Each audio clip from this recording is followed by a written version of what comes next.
warahmatullahi wabarakatuh. Salam kasih. Kepanggilan dengan Abi Subang DMJ kelas 8 DMJ 02. Abdi kelas membaca buku anu judulna Lapak Terang Baraka. Penulisna Ahmad Abdi, penerbitna Ibrahim Abdi.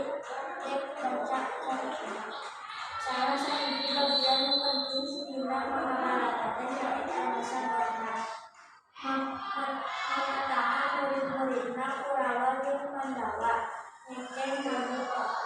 Murid nu sejen nyaritakeun naon nu tendel maranehna waktu keur ngeceng sakalian iku manuk anu kudu dipangan. Dan Arjuna mah sejen deui tetendel ditipuan teh manehna ukun nenjol manuk unggul. Panggil nenjol deui nu sajena dina Lapak Terang Baraka mangkoki aya nyaritakeun. Assalamualaikum warahmatullahi wabarakatuh. Salam literasi.